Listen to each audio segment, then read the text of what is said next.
The bus smelled like stale coffee and damp fabric, like somebody had spilled a whole cup and nobody had bothered to scrub it out. The heater was on, even though it wasn't that cold yet, and the air felt used up. I sat in a window seat with my shoulders turned slightly so my folder wouldn't slide off my knee every time the driver hit a crack in the road. It was one of those cheap manila folders you buy in a pack of 10, except mine was bowed out like it was trying to split at the seams. Every envelope inside it was either stamped in red or printed with red somewhere, like they all used the same ink and the same warning voice. Past due.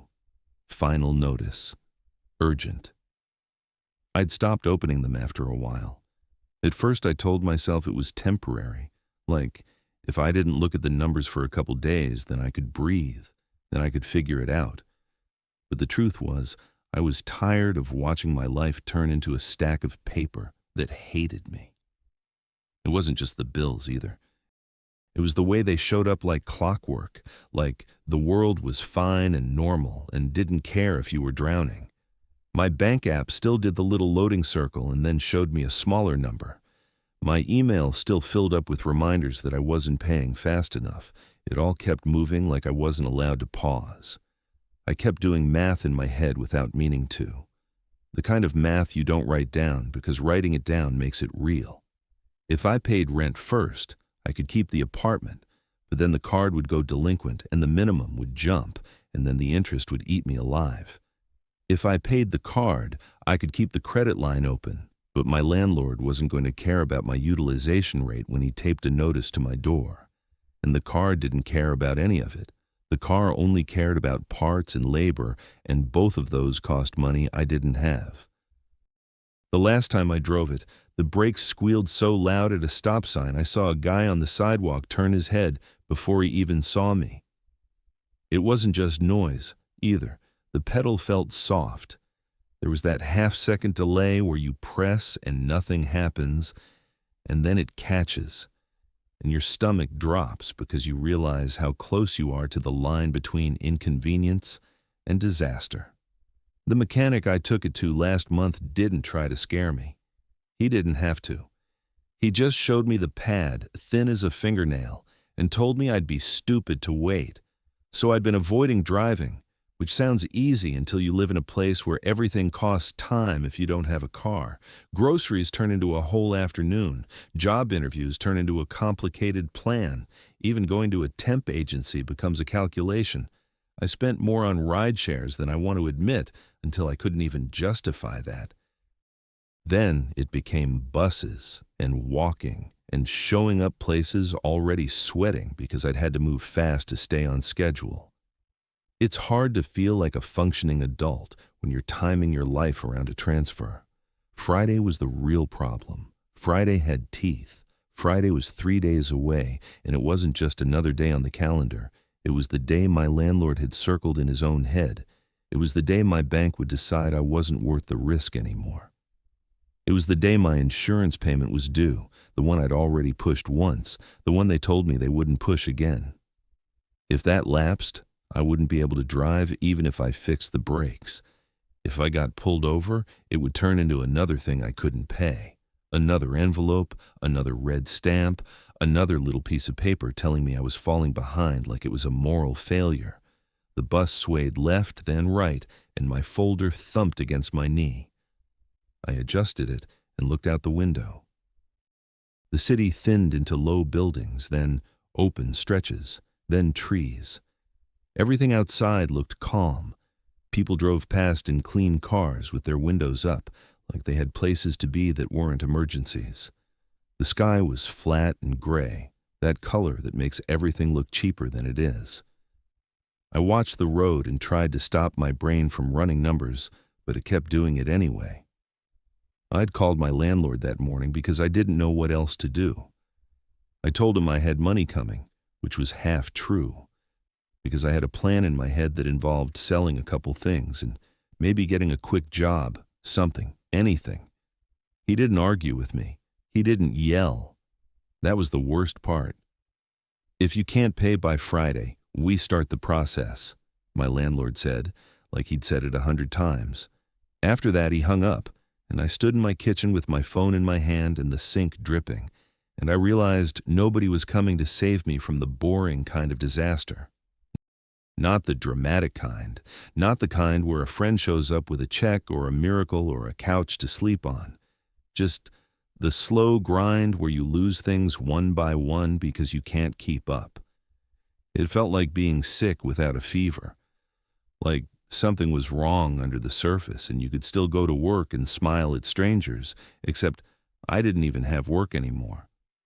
I just had time, and time was useless if you didn't have money. I wasn't trying to get rich. I wasn't trying to reinvent myself. I wasn't even trying to win. I just needed a week to breathe. A week where the numbers didn't move so fast. A week where I could get ahead of one thing instead of falling behind on 3. That was all. That was the whole dream. The bus rolled north, and the trees got thicker, and I kept my folder pressed to my leg like, if I let go of it, everything inside would spill out and prove what I already knew. I didn't answer unknown numbers anymore. That had become a rule of my own, the kind you make after you get tired of listening to people with scripts try to sell you things you can't afford. If a number wasn't saved, I let it ring. If it was important, they'd leave a voicemail. If it wasn't, it would stop. This one rang twice, stopped, then rang again a few minutes later. Same number. Same area code I didn't recognize. I stared at it like it was a dare. The bus had pulled into a small rest stop and everyone was stretched out in that bored way people do when they're killing 10 minutes. I could have ignored it. I could have let it go to voicemail and pretended I didn't see it, but my chest was already tight from Friday, and something about the persistence got under my skin. I answered. The voice on the other end was a woman's voice, calm and clean, like she was sitting in a quiet office with a door that closed all the way. No background noise, no echo. The kind of sound you only get when your life isn't full of chaos. It's a 7-day sit. Keep the place locked. That's it, Mara Klein said. She didn't ask how I was. She didn't ask if it was a good time. She didn't pitch it like she was trying to sell me on it. She just put the job down on the table, like it already existed, and I was the one who had to decide if I was going to pick it up. I stood by the vending machines and watched a guy in a windbreaker drop quarters into the slot like he was doing something important. My free hand kept squeezing the edge of my folder without me noticing. She said she had my contact info because I'd applied for a handful of property caretaker listings through a temp board the week before. I barely remembered doing it. It had been one of those nights where you scroll and click on anything that doesn't sound like a scam. I'd sent my name and number out like a message in a bottle and then tried not to think about it. Mara called it a sit job, like a house-sitting gig, except the house was a farm. Raven Hollow. Farm. She didn't say it like it was spooky. She said it like it was a filing cabinet label. 7 days, no visitors, gate stays locked, doors stay locked, no repairs unless something was actively leaking or on fire, no poking around buildings that were already locked. Just be there, keep it closed, keep it quiet. The words were simple, and that was what made it feel wrong. When jobs are easy, people don't pay for them. They just don't. They pay for effort, for skill, for time they don't want to spend. They pay for discomfort. They pay for risk. Even babysitting pays because the parents are nervous. But this job, the way she described it, sounded like nothing. Sit in a house, don't do anything, keep a gate locked. I waited for the catch, the part where she asked me to wire money first or buy equipment or verify my identity through some sketchy link. I'd heard enough stories. I'd almost fallen for one a year ago when I was desperate in a different way, but she didn't do any of that. $7,000, cash on day 7, she added, like money made it simple. $7,000 made my stomach flip. It wasn't winning the lottery money, but it was fix the brakes money. It was pay rent and stop the process money. It was get ahead for 1 second money. It was enough that my brain tried to grab it like a handle.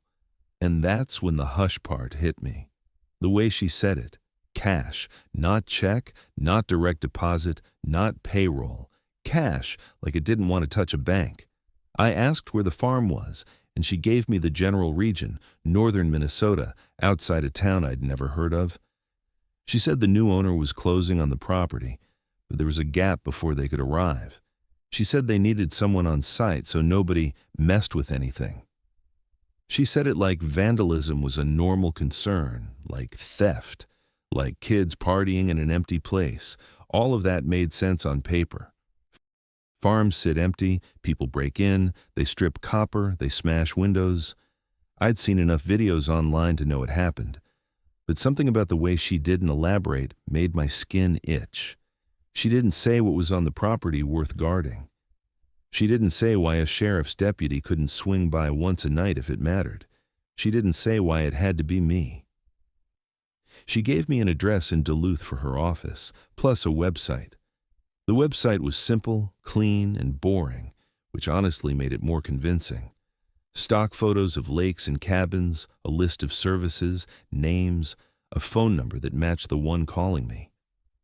I opened it on my phone while she stayed on the line, and it loaded fast like it was real. There was a headshot of her.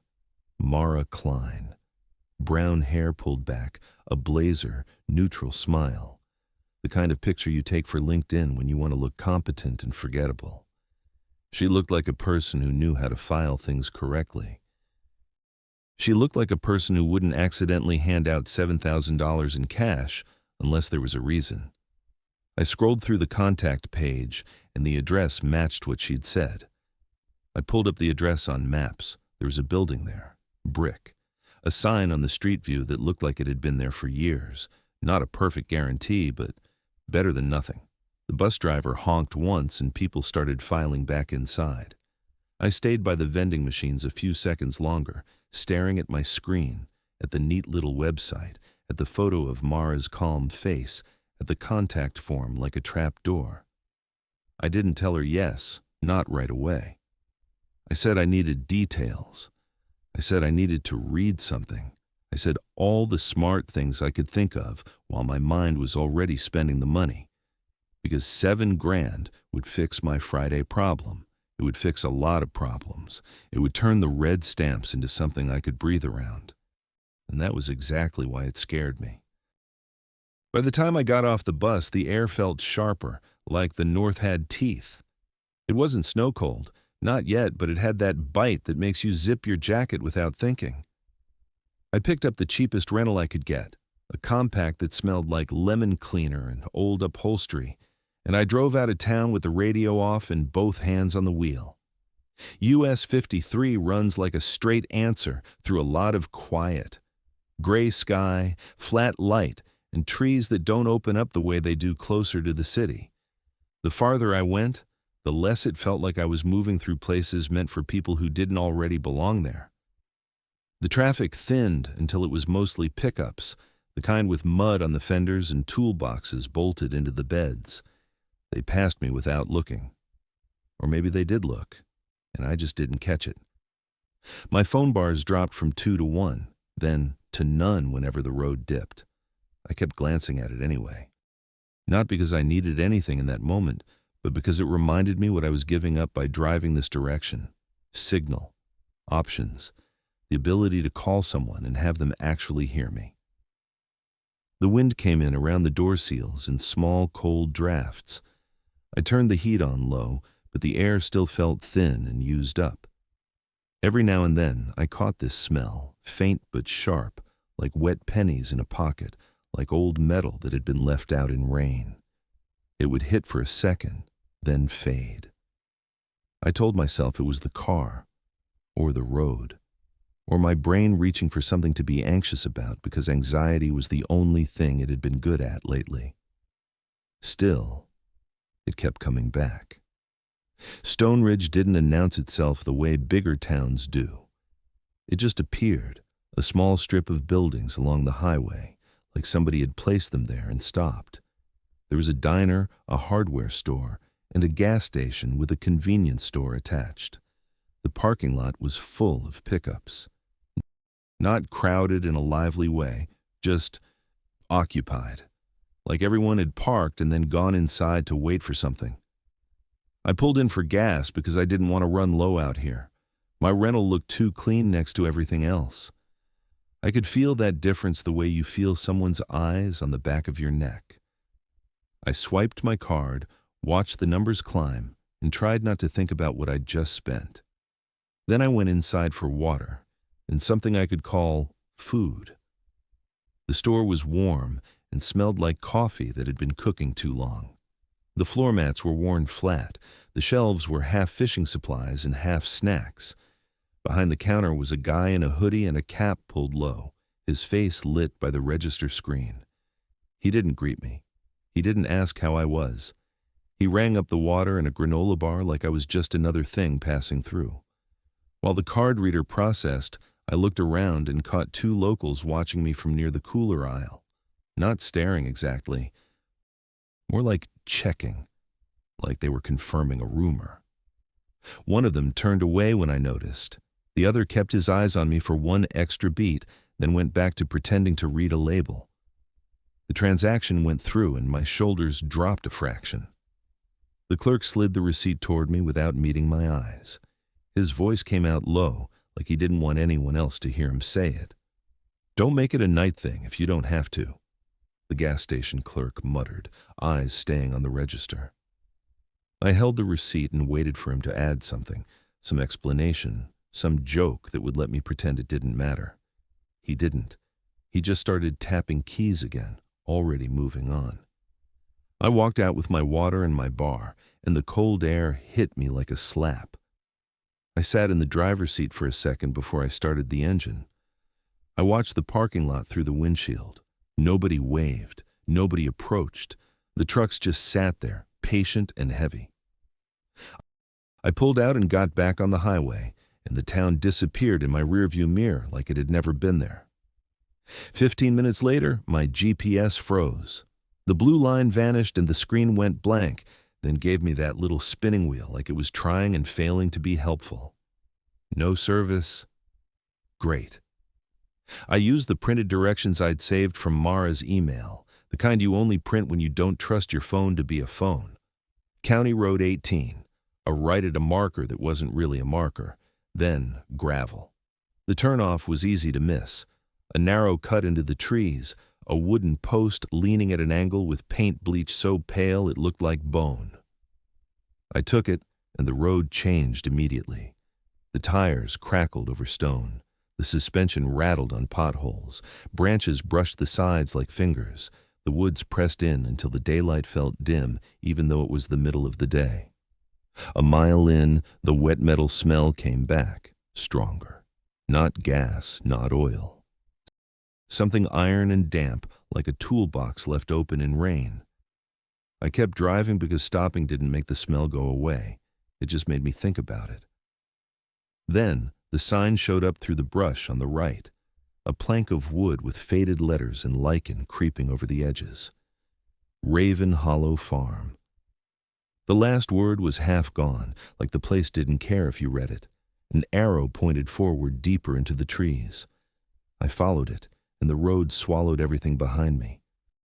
I'd driven the route first just to see if it was real, then turned back. Mara wouldn't hand over the keys anywhere but her office. Mara's office in Duluth was on the second floor of a brick building that looked like it had been there forever. No fancy lobby, no security desk, just a narrow stairwell with scuffed steps and a metal handrail that felt cold through my palm. The hallway upstairs smelled like copier toner and old carpet, the kind of smell that sinks into a place when paperwork has been breathing there for decades. I found her door by a small plaque with her name on it, black letters on brushed silver, clean and intentional. When I knocked, the sound was flat, like the walls were packed with insulation. She opened the door right away. Mara looked like her website photo, which was probably the point. Same pulled back hair, same neutral expression that didn't invite you to guess what she was thinking. She didn't offer a handshake. She just stepped aside and let me in like I was a delivery. Her office was dim, even though it was mid-afternoon. One small window with blinds half closed, a desk lamp on, the overhead lights off. The desk was metal with a laminate top, the kind you see in places that process forms and don't apologize for it. Stacks of folders sat in neat piles, each one labeled with a strip of tape. A printer in the corner hummed like it was on standby. The air smelled like paper that had been handled too many times, dry and slightly sweet, with a hint of coffee that had gone cold. Mara gestured to the chair across from her desk. I sat and tried not to look like I was on edge, but my legs started bouncing anyway. She noticed. She didn't comment. She slid a folder toward herself, opened it, and scanned a page like she was checking boxes in her head. She didn't waste time easing me into anything. No small talk. No, how was the drive? No pretending we were both normal people meeting for a normal job. She reached into a drawer and set a key ring on the desk between us. The ring was heavier than I expected. More keys than I could track at a glance. Some new brass, some older silver ones with worn grooves. A couple of them had colored tape wrapped around the heads, like someone had tried to make the set usable without thinking too hard. She tapped the ring once with her fingertip, not hard, just enough to make it clink. "Keys stay on you," Mara said, tapping the key ring once against the desk. The way she said it made it sound less like advice and more like a rule she'd watched people fail at. I nodded and didn't reach for the keys yet. Something about touching them felt like crossing a line I couldn't uncross. Next, she set down a folded sheet of paper that looked like it had been handled a lot, creases soft at the corners. A hand-drawn map. Not an art piece, just a practical sketch in blue and black ink. Roads, a turnoff, a fence line, and a rough rectangle labeled house. The barns were marked too, along with the silo, and a note about where the gate latch stuck if it iced over. That detail made my throat tighten a little. It was too specific, too lived in. On top of the map, she placed a thin notebook, the kind with a stiff cover and a spiral binding. The first page was a check sheet with dates already written in, boxes already drawn. It wasn't a diary. It was a log. Something you initial, something you prove. I flipped the cover with my thumb, then stopped myself. I didn't want to look too eager, but I needed to know what I was agreeing to. Mara added a two-way radio, black plastic, compact with a short antenna. It looked old but functional, scuffed at the edges. She set a separate battery pack next to it like an afterthought, like the two pieces didn't belong together until someone decided they did. That separation stood out to me more than it should have. It made the radio feel like a tool that wasn't supposed to be active unless you chose it. Then she slid the laminated card across the desk. It landed with a soft slap that felt heavier than paper. Thick laminate, rounded corners, plain font. It looked exactly like something made by someone who didn't want it to look dramatic.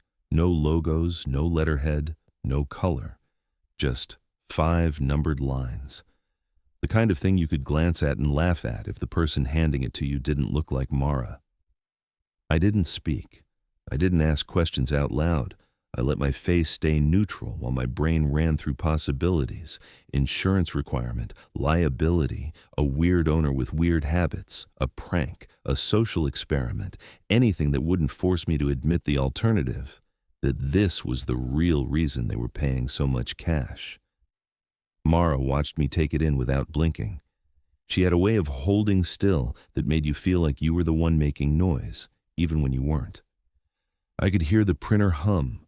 I could hear the faint traffic outside through the blinds. I could hear my own breathing. I wanted to ask about cameras. Farms like that, the kind people worry about copper theft, they put up cameras, even cheap ones. If the job was really just to keep the gate locked and be present, then cameras would make it easier, safer. I wanted to ask what I was supposed to do if someone showed up anyway, if someone tried to push the gate, if there was a fire, if the power went out, if I got hurt. I wanted to ask if there was anyone else on call, anyone I could contact without breaking whatever invisible agreement was sitting on that desk. But the more I looked at Mara, the more I felt like every question would be treated like a weakness. Like this job wasn't about being capable, it was about being compliant, being quiet, not stirring things. She leaned back slightly, hands resting on the desk, and said the part she'd already implied from the first minute. "You're the only one on the property," she confirmed. That line settled in my stomach like a stone. Not because I hated being alone. I'd been alone plenty. But being alone out there wasn't a lifestyle choice. It was a condition. Part of the deal. The way she said it made it sound permanent, like the farm didn't allow extra people the way a normal place would. I reached for the keyring finally and felt the weight of it in my hand. Cold metal, real edges, real responsibility. I slid it into my pocket and it pulled the fabric down like it wanted to remind me it was there. Mara pushed the folder toward me next. The map, the log, the radio, the battery, the laminated card. A little pile of objects that didn't look like much until you realized they were the only things connecting me to $7,000 and the thin line between Friday and everything after it. I stood up and tucked the items against my side like I was afraid they'd vanish if I let go. Mara didn't stand. She didn't walk me to the door. She just watched me like I was leaving a bank after a loan interview, except there was no smile and no, "we'll be in touch." The job was already mine the moment I touched the keys. The rest was just whether I could last long enough to collect the money. The laminated card felt wrong the moment I picked it up, not because it was creepy or decorated or trying too hard. It was the opposite. It looked like something made by a person who didn't want attention on it. Plain font, no logo, no title, just 5 numbered lines, centered, with enough spacing between them that you could read them fast. The laminate was thick, the kind you'd get if you paid extra, and the edges were smooth and rounded like it had been handled for years. When the desk lamp hit it just right, I could see faint smudges trapped under the shine, old fingerprints that had been pressed into it over and over. That detail bothered me more than the words did. It made the card feel like a tool, like a piece of equipment you pass down because it works. People don't laminate jokes like that. They don't laminate jokes and keep them clean. I scanned the first line and almost laughed, not because it was funny, but because my brain didn't know what else to do with it. Don't whistle. Don't call anyone's name. It read like the kind of superstition you hear from someone's uncle at a bonfire, the kind of thing you nod at to be polite and then forget the second you drive home. The second line was worse in a different way. If you hear animals in an empty barn, lock it and walk away. Don't look through the crack. That one landed like it was aimed at a specific mistake someone had made. The third line had a time on it, 9:17 p.m. Kill all lights for 60 seconds. That was so specific it made my skin tighten. Most fake rules are vague. Most fake rules lean on mystery. This one had a schedule. This one sounded like a procedure. And the part about a light turning itself back on, cover it, don't turn it on again. That wasn't theatrical. That was practical. Like instructions for not getting electrocuted. The fourth line mentioned muddy footprints and ash. Back up exactly 12 steps, eyes down. Don't turn your back until you hear one metal click. That read like something someone had tested, refined, and written down after it worked one time and failed another. The kind of instruction you only get after you've watched what happens when you do it wrong. The fifth line was the one that made my mouth go dry. If the radio calls your name when you haven't turned it on, pull the battery and throw it outside the fence. Don't try it again until morning. That one implied a lot without saying it. It implied the radio could talk without power. It implied someone had tried to talk back and it had gone badly. It implied the fence line mattered. I looked up from the card. Mara was watching my eyes, not my face. Like she wanted to know which line caught me, which line I'd trip over later. I tried to keep my voice steady when I asked if this was some kind of liability thing, some weird owner request, anything that would let me file it under "people are odd" and not "this is real." Mara didn't answer that question. She didn't soften it. She didn't even pretend to. "Read them out loud," Mara said, flat.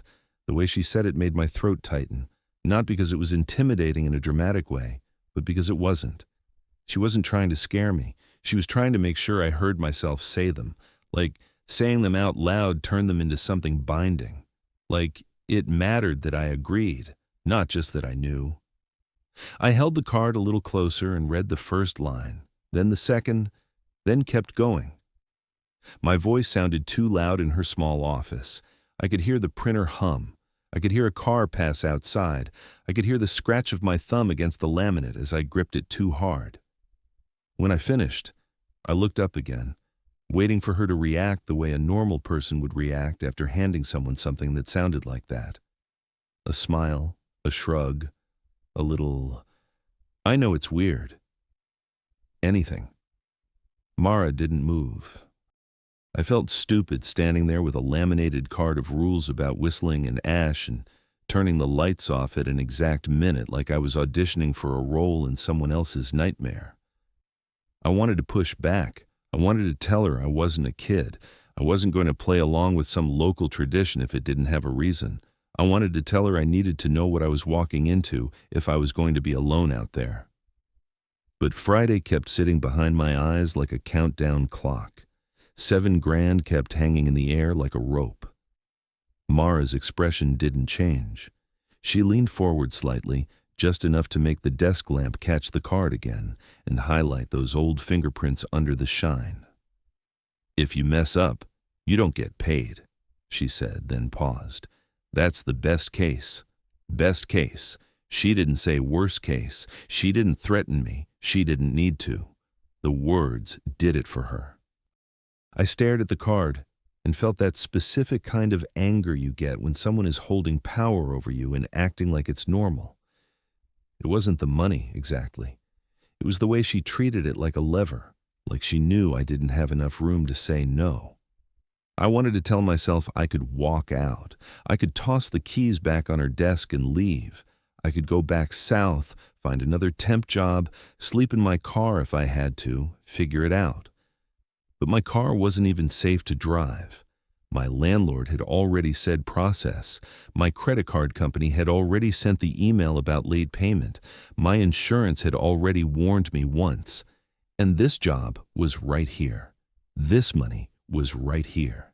It came with rules I didn't understand. But the world had been giving me rules I didn't understand for months. Pay this. Don't pay that. If you miss this date, you lose something. If you're late, you're out. Those rules didn't come laminated, but they were just as real. I slid the card back into the small pile with the map and the log and the radio battery. I nodded once, not because I suddenly believed any of it, but because I could feel the edge of the cliff behind me. I didn't understand the rules, not at all, but I understood what it meant to have no choice. Raven Hollow Farm didn't look like a movie set. That was the first thing that hit me when I finally rolled up to the gate. It looked like a place that had been worked hard, then slowly left behind. The fence line was old wire, stretched between leaning posts. The gate was metal tubing with a chain looped through it, and the latch didn't sit right, like it had been slammed too many times. I parked on the shoulder of the gravel, got out, and the air had that damp iron note again, stronger here, like the whole place breathed it. The chain was cold in my hands. The padlock was stiff, the kind that makes you use both hands and your whole wrist to twist it open. The key Mara had marked with blue tape fit after a second of grinding. The lock popped, and the gate sagged inward a few inches like it was relieved. I drove through, pulled it shut behind me, and relocked it because it felt like the only smart thing I'd done all day. The driveway curved through trees and then opened up onto the property. The caretaker house sat first, a small 2-story with peeling paint and a porch that dipped slightly on the left side. Behind it was the main barn, big and dark and rectangular, the roofline cutting into the gray sky. Farther back, half hidden by brush, was the cold barn, smaller but heavier looking, like it was built to keep something in and to keep temperature out. And then the silo, tall, cylindrical, the top disappearing into the low clouds. It was the tallest thing out there, so it made everything else look smaller, like it was the point the whole property was built around. I parked by the caretaker house and sat for a second with my hands on the wheel. The engine ticked as it cooled. No other sound, just wind in the trees and something small scratching inside the walls, like the house was already reminding me it wasn't empty. The front door was a solid slab of wood with a deadbolt that looked newer than the rest of the hardware. The key turned on the second try.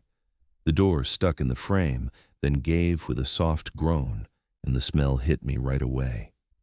Dust. Old wood.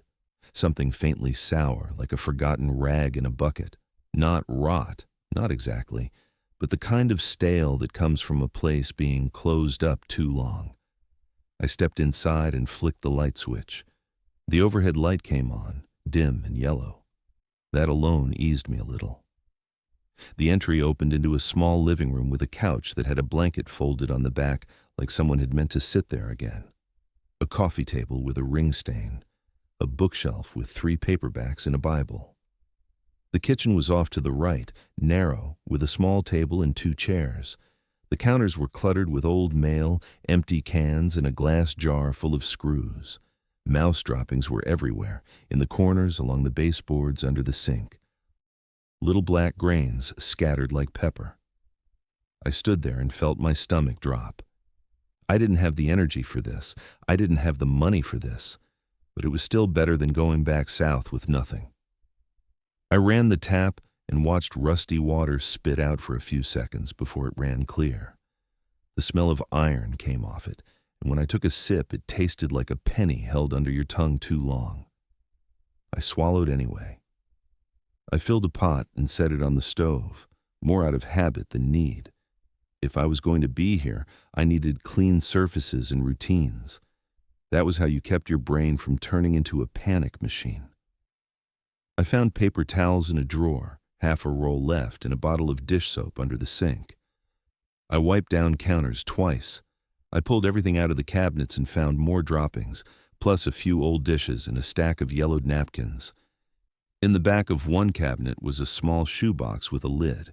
Inside were photos and a wallet ID with the name Harold Vance on it. A man's face, older, unsmiling. I didn't recognize him, but the fact that his things were still here made the house feel less like a rental and more like a place someone had died in without anyone really packing it up. I didn't touch the photos for long. I shut the box and put it back where I found it. I wasn't here to haunt myself with someone else's life. I was here to survive a week. After I cleaned the kitchen enough that I could set a cup down without wondering what I was touching, I checked the locks. Front door, back door, windows. The back door led to a small yard and then the fence line beyond.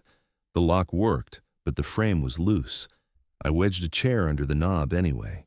Not because I thought it would stop anyone, but because doing something made me feel less exposed. Then I walked the property. The big barn door was shut with a heavy chain and a padlock. I didn't open it. I didn't even try. I just walked along the outside, looking at the boards, the gaps, the places where the wind could get in. The cold barn had 2 locks, exactly like Mara's map showed.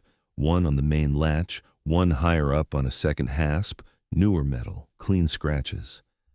The silo was fenced off with a smaller inner gate that looked like it had been repaired more recently than anything else. Near the back porch of the caretaker house, next to an old stone fire pit, I found a bucket with a lid. It was light when I picked it up, and when I popped the lid, I saw gray ash inside, fine and dry. On the side of the bucket, written in faded marker, was one word: yard. I set it down slowly. The wind shifted and brought that wet metal smell again, and this time it felt like it was coming from the direction of the silo. Back inside, I sat at the kitchen table and pulled out Mara's folder. There was a page with local contacts. One number circled in pen: Caleb Rourke, mechanic. I called it before I could talk myself out of it. "I'll come by, but I'm not staying late," Caleb Rourke said over the phone, already halfway to hanging up. I thanked him, gave him the address off the map, and he ended the call without another word. I stared at my phone after the line went dead, listening to the house settle, the fridge humming, the faint scratching in the walls. Day one wasn't even over yet, and already I could feel the week tightening around me. By the time the sun started slipping behind the trees, I'd done everything I could think to do without pretending I was the owner of the place. I ate a granola bar at the kitchen table and drank water that still tasted like pennies. I walked the house one more time, touching the locks like a nervous habit, front door deadbolt, back door knob and chain, chair wedged under it, windows stuck, lights working, the little things. The kind of checklist you make when you're trying to convince yourself you're safe. The rules card sat on the table beside my phone. It looked harmless there, like a menu, like a hotel key packet. The words didn't look any more real at 6 p.m. than they had in Mara's office, but the longer I stayed on the property, the less I could laugh at them. It wasn't belief, not yet. It was something closer to caution, the same instinct that makes you slow down on black ice, even if you can't see it. Rule 3 was the one that stuck in my head because it had a time, 9:17 p.m. Kill all lights for 60 seconds. If a light turns itself back on, cover it. Don't turn it on again. It was specific enough that it made me feel like I was getting ready for a task, not a superstition. And I didn't have anything else to do. I couldn't scroll my phone like normal because the signal was bad and the internet kept hanging. I couldn't go into town without burning gas and time. I couldn't fix the house in a way that mattered with what I had. So I waited. Around 8:30, I started preparing like I was studying for a test. I found a sticky note in a drawer and wrote 9:17 on it in thick black marker. Then, I stuck it on the wall above the light switch by the kitchen doorway where I couldn't miss it. I gathered every small source of light in the house the way you gather things when you don't want to be scrambling at the last second. Phone, charger, power bank, the little flashlight on my keychain, a candle I found in the living room drawer next to a pack of matches. I didn't light anything. I just lined it all up on the table like equipment. Then, I walked the house and checked what was on. Overhead kitchen light, living room lamp, porch light that didn't work, the hallway light upstairs. I turned things off and on once to make sure I knew where the switches were. It felt ridiculous. It also felt like the only way to stay in control of something. At 9:10, I sat on the couch with my phone in my hand, staring at the dark screen like it could tell me what I was doing with my life. The house was quiet in that way. Rural houses get quiet, where you realize how much noise you're used to hearing all the time. No neighbors, no distant sirens, no traffic, just the fridge cycling on and off and the occasional tiny scratch in the walls like something small shifting its weight. At 9:16, I stood up. My pulse was faster than it should have been. I told myself it was just nerves. It was just stress. The week had already pushed me hard, and I was making a big deal out of nothing because my brain was desperate for a pattern. The minute hand on my phone clicked over. 9:17. I went through the house quickly, flipping switches. Kitchen off, living room off, hallway off, upstairs off, bathroom off. Any little indicator lights I could see, I turned away or covered with my hand. In less than 10 seconds, I was standing in the kitchen with the whole house dark around me. The windows were black. The only light came from a faint gray glow outside. Moonlight filtered through clouds and trees, barely enough to outline the edges of the room. I started counting in my head. Not because I trusted my phone not to glow, but because counting gave my brain something to hold on to. 1, 2, 3. At around 10, I heard it. Not inside the house, outside. Far away, but clear enough to make the hair lift on my arms. A soft dragging sound, like something scraped along wood and then paused. Then again. Slow, patient, not footsteps, not a branch snapping, more like the sound of something being pulled along the side of a building. I held still, breath shallow, counting. 20, 21, 22. The sound came again, faint like it was happening against the barn wall somewhere out in the dark. The big barn sat behind the house. I couldn't see it from where I stood, but I knew exactly where it was. I could picture the boards, the gaps, the chain on the door. 3031. The dragging stopped. The silence that followed was so clean it felt edited. Even the wind seemed to pause. I kept counting anyway, because that was the rule. 60 seconds. Get through it. Don't improvise. 58, 59, 60. I flipped the kitchen light back on. The bulb buzzed once and then settled into that dim yellow glow. The sudden light made my eyes water. I blinked hard and looked around the room like I expected to see something standing there with me. There was nothing. Just the table, the chairs, the rules card sitting exactly where I'd left it. I checked my phone. The screen stayed dark. Good. Then, right as I was letting my shoulders drop, a small light turned on by itself. Not a lamp, not the overhead. The tiny LED on my phone charger lit up on the table, a pinprick of green that hadn't been there a second ago. I stared at it. It wasn't bright, but in that moment it looked loud, like it was announcing me. Rule 3 flashed in my head.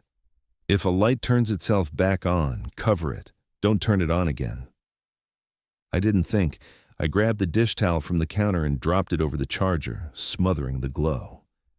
I didn't unplug it. I didn't touch the switch. I just covered it and backed my hand away like it might bite. After that, the house went quiet again. Too quiet. The fridge didn't kick on. The scratching in the walls stopped. Even my own breathing sounded wrong. Too big for the room. I stood there and tried to make it make sense.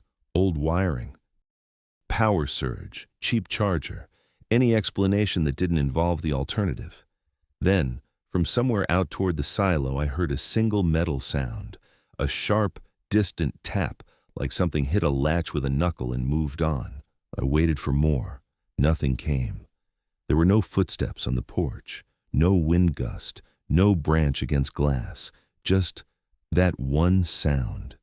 And then the night settled back into place like it had never been disturbed at all. I didn't sleep much after the first night.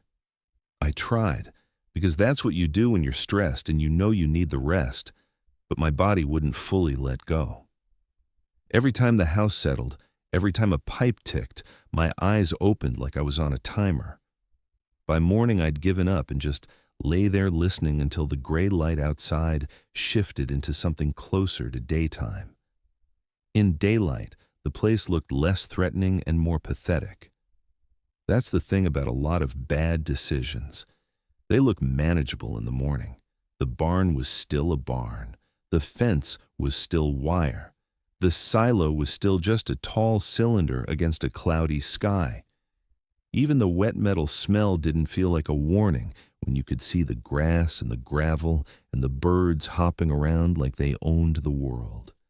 I made coffee with the water from the tap and tried not to taste the iron. I ate a piece of bread I'd brought with me and stood at the kitchen window watching nothing happen. The rules card sat on the table and I didn't touch it. I didn't want to reread it in the daylight. I already knew what it said. I just wanted the day to stay normal as long as it could. Around noon, I walked outside and checked the gate. The chain was still looped, the padlock still closed, the latch still slightly crooked. I walked the fence line the way you do when you're trying to convince yourself you're being responsible. I didn't see muddy footprints in the yard. I didn't see anything on the porch. I didn't see anything that explained the dragging sound or the tap from the silo direction. I told myself that was a good sign. I told myself it meant the night had been nothing. A glitch. A coincidence. Stress making me jumpy. I kept busy. I cleaned the kitchen again, more out of habit than need. I moved a couple chairs, checked the back door frame, tried to tighten a screw with a random screwdriver from the jar on the counter. It didn't do much. I checked the breaker panel in the hallway and stared at it like I knew what any of it meant. I didn't. The only reason I cared was because of that charger light, because something in the house had decided to turn itself on. By mid-afternoon, I heard a truck on the gravel road. The sound came from the direction of the gate, slow and steady, tires crunching. I stepped onto the porch and watched through the trees. A dark pickup rolled into view, older model, a little rust on the wheel wells, a toolbox in the bed. It stopped short of the house and the driver sat there for a second like he was assessing the property, then got out. Caleb Rourke looked like what I expected a rural mechanic to look like. Mid-30s maybe. Broad shoulders, grease stains on his jeans, cap pulled low. He didn't carry himself like he was nervous, but he also didn't wander. He walked straight up the drive, stopped at the base of the porch steps and looked at the house like it was something he'd seen before and didn't want to see again. He didn't introduce himself with a smile. He just nodded once, like we'd already covered the formalities on the phone, then stepped up onto the porch. His boots left a little grit behind. I noticed his eyes before anything else, not in a dramatic way, just alert, like he was always paying attention to what was around him. He asked where the generator was without needing to ask twice, like he'd been here before or had been told exactly what he'd find. I led him around the side of the house to a small shed. He crouched, checked the connections, tested a switch, and listened with his head tilted like he could hear more than I could. When he started it, the engine coughed and then settled into a steady rumble. The sound filled the yard, and for a second it felt good, like noise could push the quiet back. We walked toward the barn next. I kept a few feet behind him and watched the way he moved. He didn't cut across the yard in the most direct line. He followed a path that curved slightly, like there was an invisible boundary he didn't want to cross. When we got close to the barn doors, he didn't stop right in front of them. He stood off to the side, never placing himself in the center of that dark rectangle. He checked the exterior lighting mounted under the eaves, replaced a dead bulb with one he pulled from his pocket, and tightened the fixture screws. Practical work. Normal work. Yet he kept glancing toward the silo between tasks, like it was a person he didn't want to make eye contact with. When he finally paused, he stared at it longer than made sense, jaw tight, eyes narrowed. Then he looked away like he'd touched a hot stove. I didn't ask why. I could tell it wouldn't get me anywhere. He finished up and wiped his hands on a rag he pulled from his back pocket. He glanced at me, then at the barn, then back at me. His voice was casual, like he was reminding me to shut a window before rain. "Don't whistle in the barn," Caleb said, like he was talking about a loose nail. My stomach tightened. I didn't answer right away. I didn't want to give him the satisfaction of seeing that it hit. I asked if he could stick around a little, maybe until after dark, just in case something else went wrong with the power. I tried to make it sound reasonable, like I was thinking about equipment and safety, not whatever had been scraping the barn wall in the dark. Caleb didn't even consider it. His face changed fast, like I'd asked him to do something insulting. Not after dark, not here. He snapped when I asked if he could stay. He walked back toward his truck immediately after that, like the conversation was over and he didn't want to risk me pulling him into another one. I followed a few steps behind, watching him keep the same curved path through the yard, avoiding that invisible line. He got into his truck, started it, and backed up without turning the music on or rolling the window down. He didn't wave. He didn't look back at the house. He just drove to the gate, waited for me to unlock it, and once he was through, he didn't linger on the other side. The truck disappeared down the gravel road, and the sound faded until it was just wind again and the steady rumble of the generator. I stood on the porch for a long minute after he left, staring out at the trees in the direction he'd gone. The rules card sat inside on the kitchen table, and for the first time since I'd arrived, I stopped telling myself it was all just weird paperwork. Caleb had said it like it was normal, like it was maintenance, like the barn didn't just have boards and locks, like it had rules the same way fire has rules. Night came in slow and heavy. The sky didn't put on a show, it just dimmed until the trees were black cutouts and the yard between the house and the buildings felt too wide to cross. The big barn became a block. The silo became a darker block behind it. The cold barn sat farther back, half hidden by brush, and I kept thinking about the 2 locks on its door like they were the only honest thing on the property.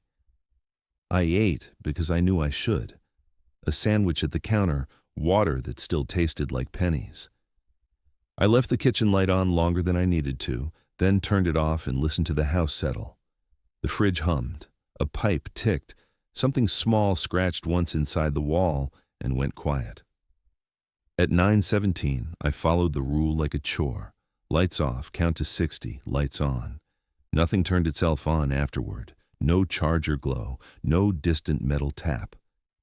For a few minutes I almost relaxed, like the first night had been a fluke and I'd been acting paranoid. Then the sound started. It came from the direction of the cold barn, not loud, just steady, like something heavy shifting its weight on packed dirt. It stopped, then started again, followed by a sharper knock that made my brain think of hooves on wood. Another pause. Another knock. The rhythm didn't feel random. It felt like testing. I stood in the living room and listened until my neck tightened. The sound didn't stop. It moved closer to the door of that building, then away, then back. A soft scrape followed, like something dragged along a wall, then a low, muffled noise that landed somewhere between a grunt and a moan. Livestock sounds, except I knew that barn was empty. I'd walked around it in daylight. No feed bins, no tracks, no smell of animals. Just a sealed door with 2 clean padlocks that looked newer than anything else out there. My first instinct was to go check. That's what your brain does when reality doesn't fit. You want to see it so you can name it. Deer, raccoon, wind, anything that lets you stop imagining. I took 2 steps toward the door before the rule hit me again.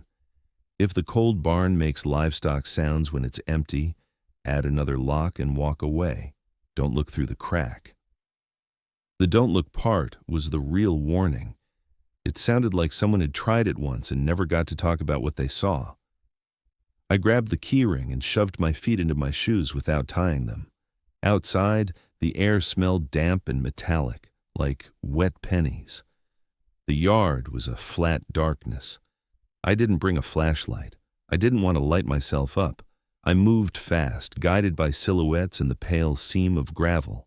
The cold barn loomed up as a darker rectangle. The 2 padlocks winked faintly when my eyes adjusted. The noises inside were clearer now, heavy shifting, that hoof-like knock, a scrape that made the frame creak under pressure. I stood close enough to hear movement on the other side of the wood. The temptation to look was immediate and physical. There was a thin gap along the edge where the door didn't sit flush. I could put an eye to it and end this, just proof. My hand rose toward the gap before I realized it. I yanked it back like the air there burned. I forced myself to use the spare padlock instead, the one in Mara's packet I'd dismissed as overkill. My fingers shook as I threaded it through the chain below the other 2 locks. The key slipped once. I tried again until the lock clicked shut. The sound inside stopped for half a second, like it had been listening. Then the door shuddered from the inside. Not enough to break the locks, but hard enough to rattle the chain and ring metal in the night. I flinched and stepped back. A second shove hit, softer, like a hand testing the boundary. I turned away without looking through any gap and started back toward the house, eyes down, breathing shallow. Behind me, right against the wood, I heard breathing. Slow and wet, pressed close, like a face leaned into the crack I refused to use.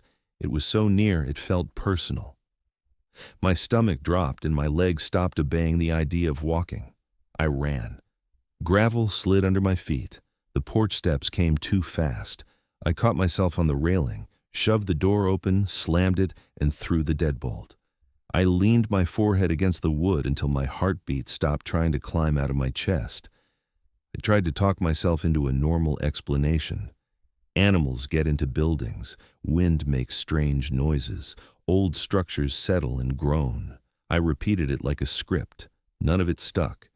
The house felt too small, the night too patient, and I knew, with the same ugly certainty I had about Friday, that whatever was in that cold barn had wanted me to look.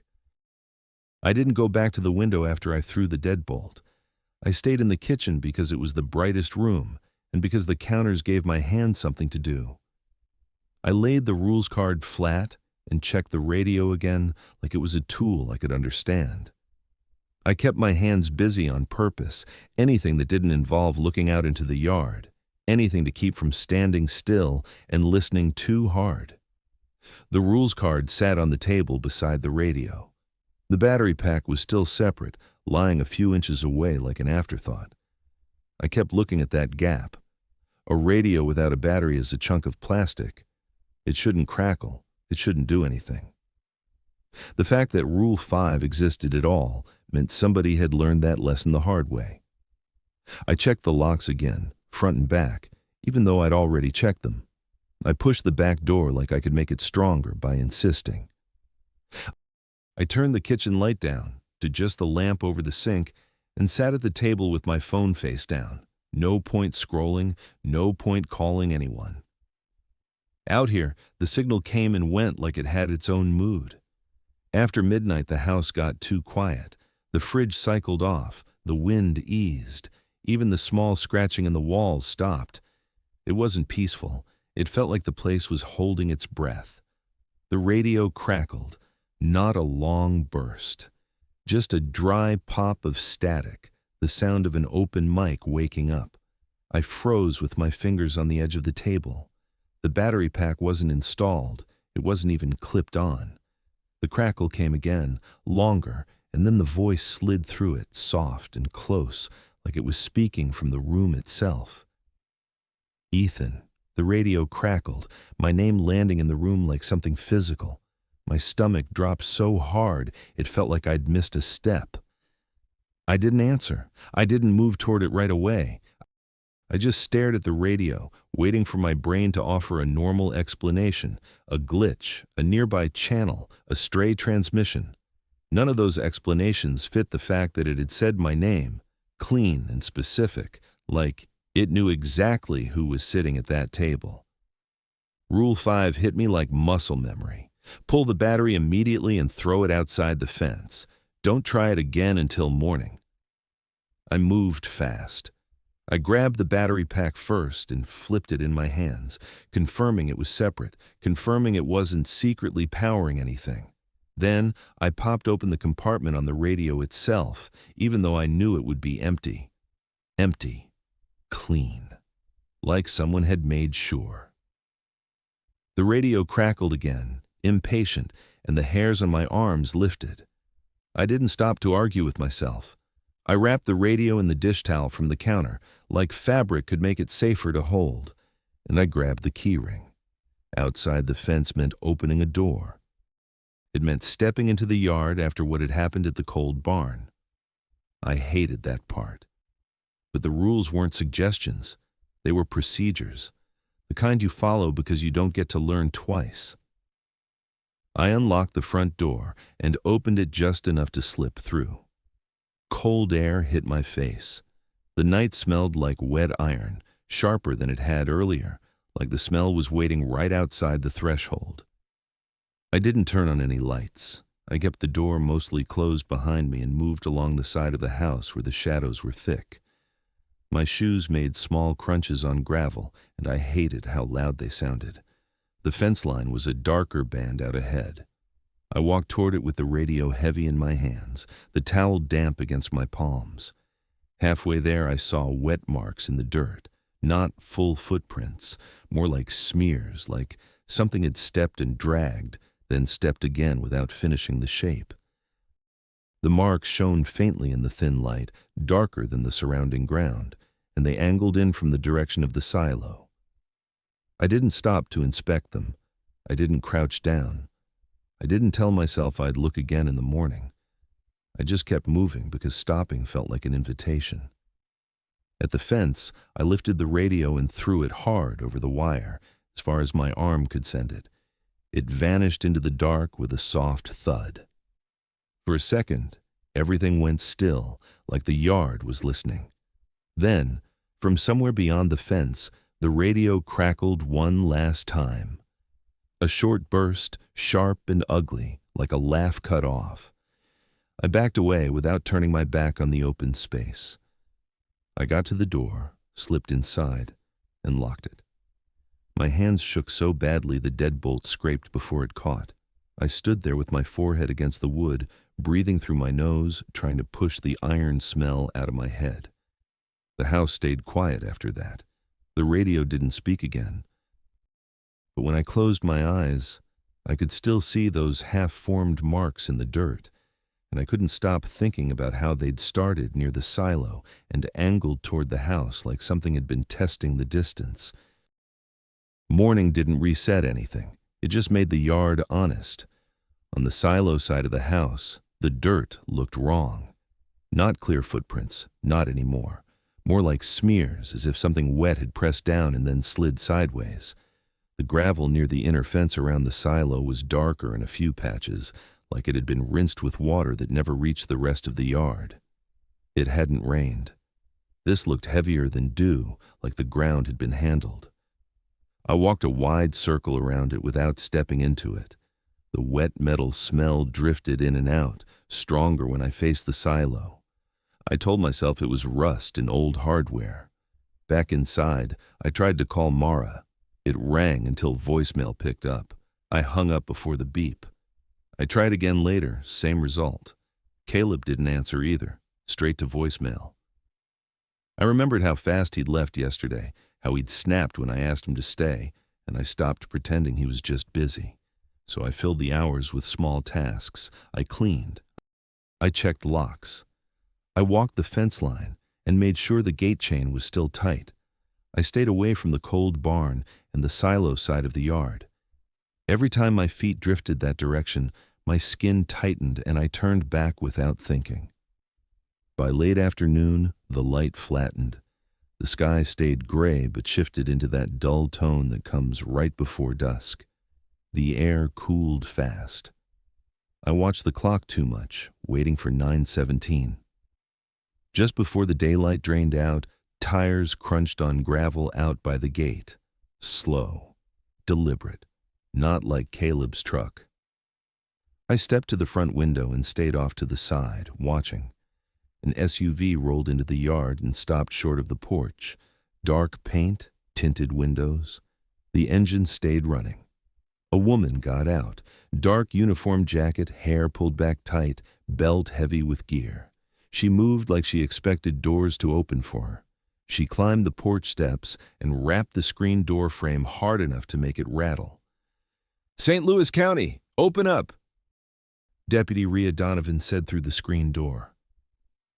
I didn't swing the door wide. I kept the deadbolt engaged and stayed behind it like it was a line on the floor. She looked me over once, quick, then her eyes dropped to the hardware. The locks, the screws, the way the door sat in the frame. It wasn't the look of someone checking on my safety. It was the look of someone measuring obstacles. She asked short questions. How long had I been here? Was I alone? Had I seen anyone on the property? Her tone stayed even, professional, but her attention kept drifting past me toward the yard and the buildings, like the answers mattered less than my reaction did. Then she stepped off the porch and walked straight toward the cold barn, like that was the whole point of her visit. She cut across the silo side without hesitation, crossing the smeared dirt like it meant nothing to her. She stopped at the cold barn door and stared at the two locks, not like she was checking for pry marks, like she was reading them. She came back without touching the latch, without inspecting the hinges, without doing any normal police work. "Open the cold barn," she insisted, like she was testing me. My pulse jumped, not because I was tempted, because the request didn't fit her story. If she thought someone was inside, she'd call for backup. If she thought there'd been a break-in, she'd look for evidence. Instead, she wanted me to open the door. I kept my voice boring and practical. I wasn't authorized. The owner wasn't here yet. I was contracted to sit the property, not open sealed buildings. If she needed access, she could contact the brokerage or come back with paperwork. I repeated it without adding anything. Her face didn't change, but her eyes did. They slid to my pockets, to the keyring bulge, to my car parked beside the house. It was a quick scan, the kind people do when they're doing math. How desperate is he? How much does he need the money? She leaned a little closer to the screen door, lowering her voice, and I could feel the hook forming.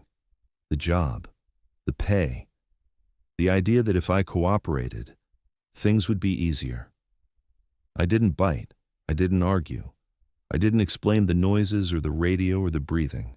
I just held the refusal and let the silence sit. For a long second, she watched me, expression blank. Then she stepped back, turned, and walked to her SUV.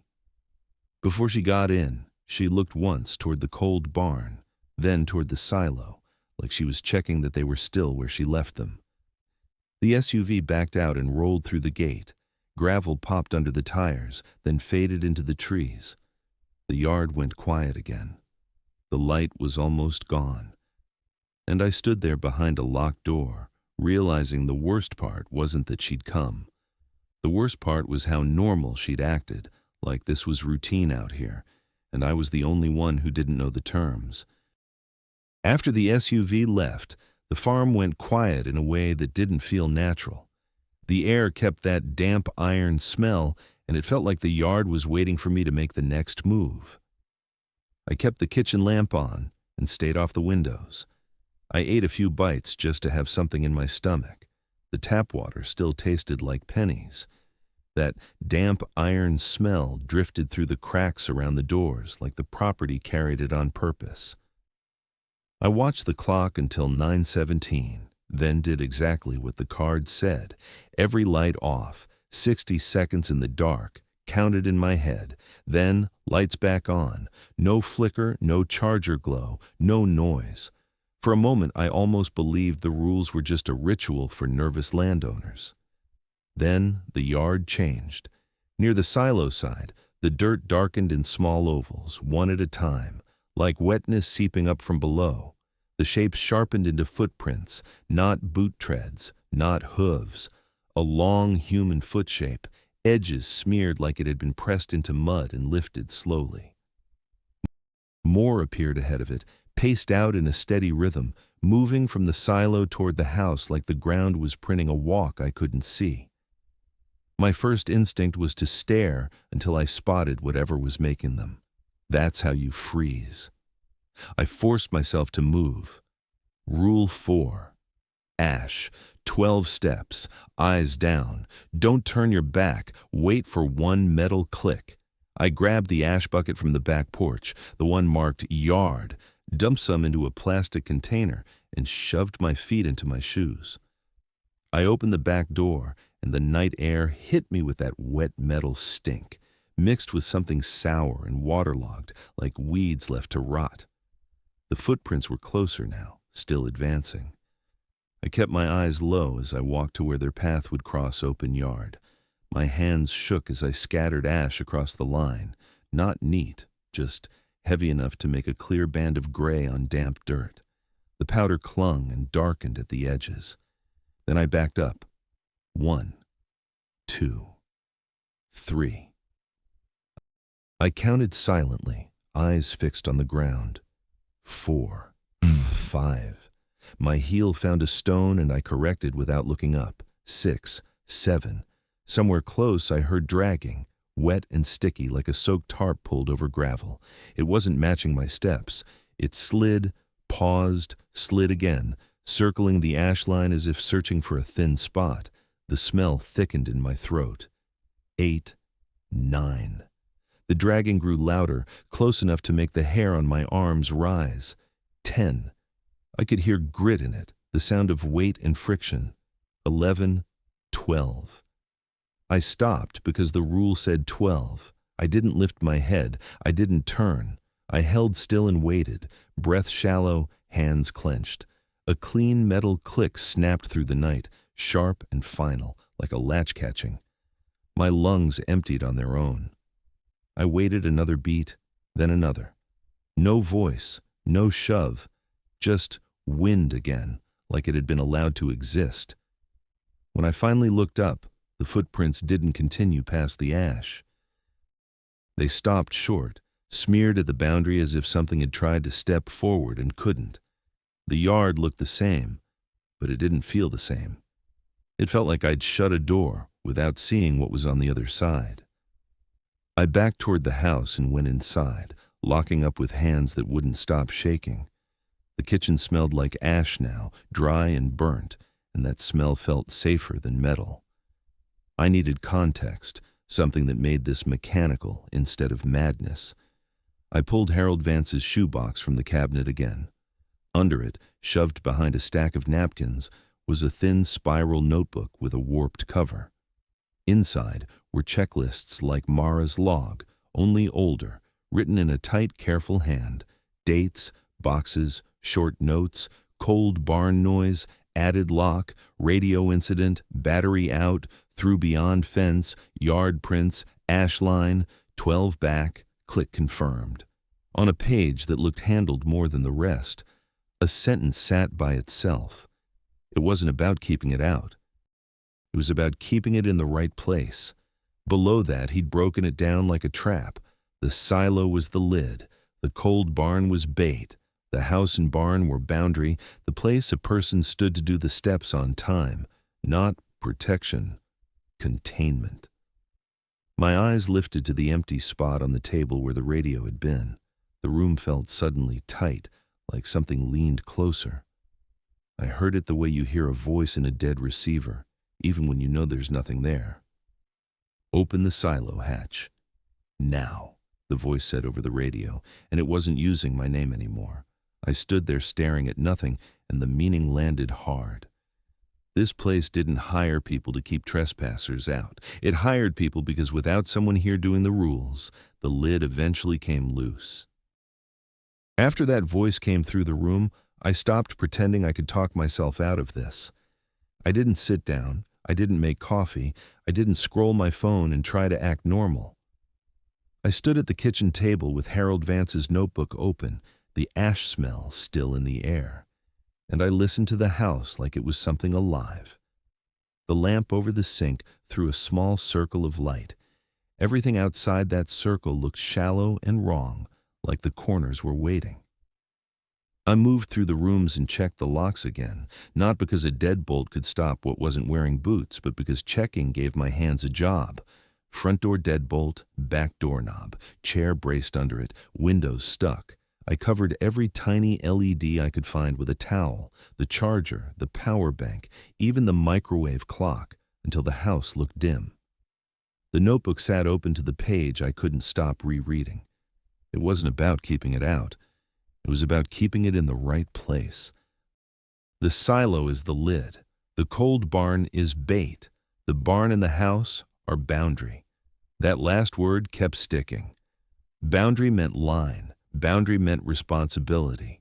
It meant if I slipped, it wouldn't just be my problem. Sometime after 10, I heard steps outside. Not quick, not casual. One step on the porch, then a pause that lasted too long.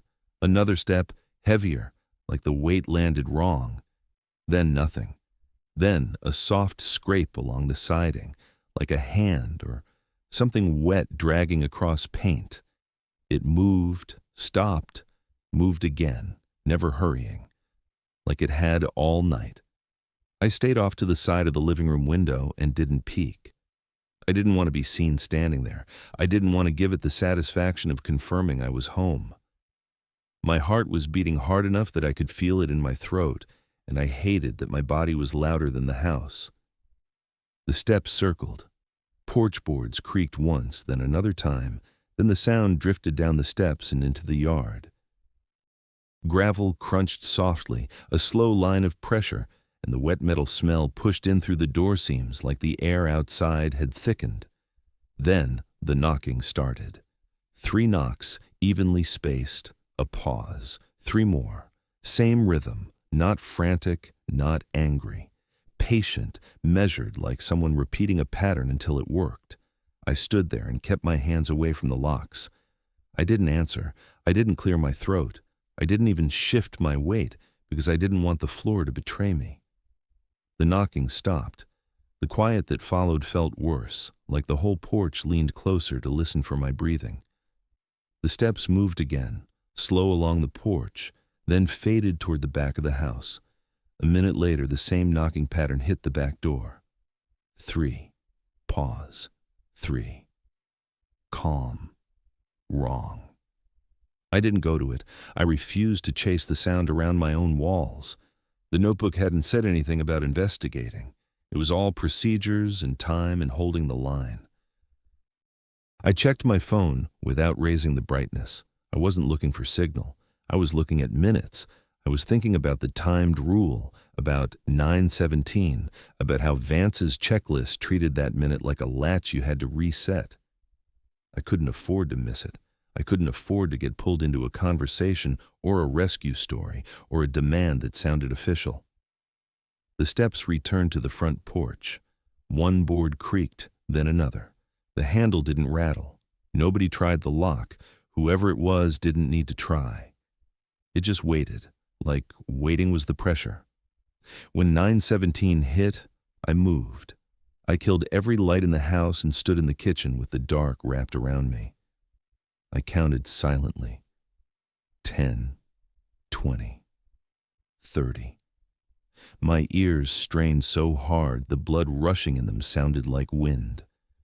At around 40, something scraped across the porch boards, slow and wet, then dragging, close enough that I could hear grit in it, like a soaked tarp pulled over wood.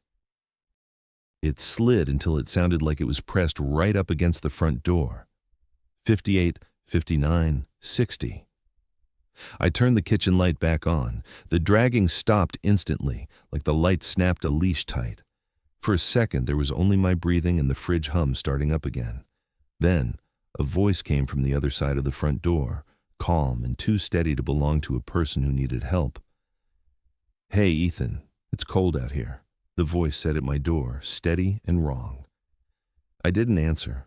I stayed to the side. I kept my eyes on the floorboards because looking at the door felt like giving it attention, and attention felt like the first step toward an opening. I listened for normal human details, shifting weight, a cough, a sniff, the little noises people make when they're trying to stay composed. There was nothing.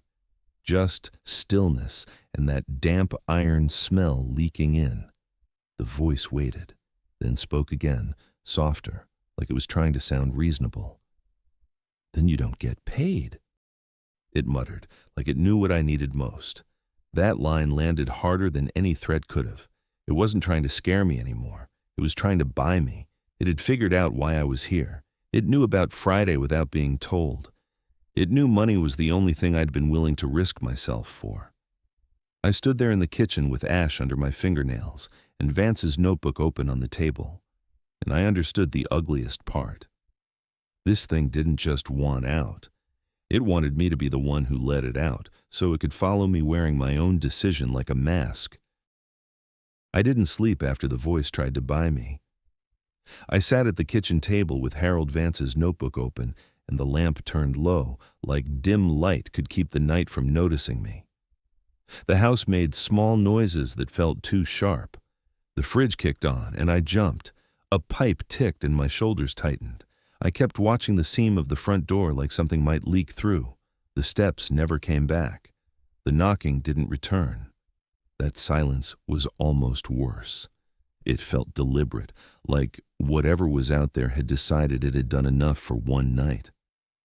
I stayed up anyway, because closing my eyes in that house felt like handing over the only control I had left. Morning arrived slowly, gray bleeding into gray. The kitchen window went from black to pale, and the yard came back into focus. I walked to the glass and stared. The yard looked unnaturally clean. No ash line where I'd spread powder across the dirt. No smeared patches near the silo. No half-formed prints. Even the gravel looked evenly scattered like nobody had crossed it. The porch boards were dry. The back steps were dry. It looked like the farm had erased the night the way you erase pencil marks until the paper shines. That made my stomach turn. I could deal with danger. I couldn't deal with the place pretending nothing happened. My phone lit up with full bars, notifications stacked up like they'd been waiting just outside the fence, a bank alert, an email, a weather update, normal life barging back in. Out here the world could switch on and off, and it didn't feel accidental. Tires crunched on gravel near the gate, slow approach, controlled. I moved to the living room window and stayed to the side. An SUV rolled into the yard with county markings clear in the morning light. It stopped and shut off. A woman stepped out. Same uniform shape as the one from yesterday, but the way she moved was different. She looked at my face first. Her eyes held mine. I could hear her breathing as she climbed the porch steps, a normal human sound that calmed me more than it should have. She carried a thin folder. Paperwork. Boring, official, final. I opened the front door only enough to keep the chain on. "Sign this and you leave alive," Rhea said in the morning, eyes on my hands, not my face. I took the folder through the gap and closed the door again. My fingers were stiff from being clenched all night. The pages inside were standard county language, designed to sound neutral while they took something from you. Termination effective immediately. Agreement not to contest. Agreement not to return. No explanations. Then I found the section about compensation. Payment contingent on completing the full 7 days. Early departure meant forfeiture. No partial, no appeal. Cold words that assumed this conversation had happened before. $7,000 flashed through my head like a reflex. Rent, brakes, insurance, Friday. All the numbers that had been chewing on me for weeks. Money was the only reason I'd stayed after the first night, and the only reason I'd tried to make sense of any of this. Then, the other pictures pushed in. The cold barn door shuddering from the inside. Wet breathing pressed to the wood. The radio saying my name without power. Footprints printing out of nothing. A calm voice at my door, not begging, not panicking, just offering a deal. I kept reading. One paragraph was written in careful legal phrasing, but the meaning came through anyway. Prior incidents. Loss of contact after the third night. No automatic search operations on private land. Liability language that danced around the obvious. Night 4. That was what it meant. The point where a caretaker stopped being a person and became paperwork. Outside, I heard Rhea shift her weight on the porch. A quiet scuff of boot on wood. She waited the way a clerk waits for you to sign a receipt. "You don't take the pay with you," she told me. Quiet, final. I didn't argue. I didn't ask questions. I signed because I wanted to live. My hand shook, but the signature was legible. I dated it. I initialed where it asked. I slid the folder back through the gap. Rhea took it without looking at it like the result had never been in doubt. She nodded once and stepped off the porch. I moved fast after that. I grabbed my duffel, shoved everything loose into it, and didn't fold a thing. I left Vance's notebook open on the kitchen table because I didn't want to carry it. I left the ash bucket. I left the laminated rules card. I didn't want any piece of that place in my pockets. Outside, the air smelled like cold morning, not wet iron. Or maybe the iron smell had learned to hide. Rhea waited by her SUV while I walked to the gate. The chain felt colder than it should. My fingers fumbled the padlock once before the key caught. The gate swung wide like it was relieved. I drove out without stopping, tires crunching, heart still running like I'd been chased. As soon as I crossed the fence line and hit the main gravel, my phone buzzed again. Full signal, steady, like nothing had ever been wrong. I didn't stop in Stone Ridge. I didn't stop anywhere. I drove until the trees thinned and the highway opened up and the world looked normal again. My hands stayed tight on the wheel. Every time I blinked, I saw wet footprints appearing one by one, calm and patient. $7,000 would have changed my week. It would have bought me time before the next envelope showed up. It would have felt like winning. But that farm didn't pay you to sit. It paid you to be part of the lid, to keep the right thing in the right place until you slipped or until it learned how to buy you. I left with the same problems waiting for me back south. Late rent, a credit card on the edge, brakes that still needed fixing, Friday still coming. I also left alive.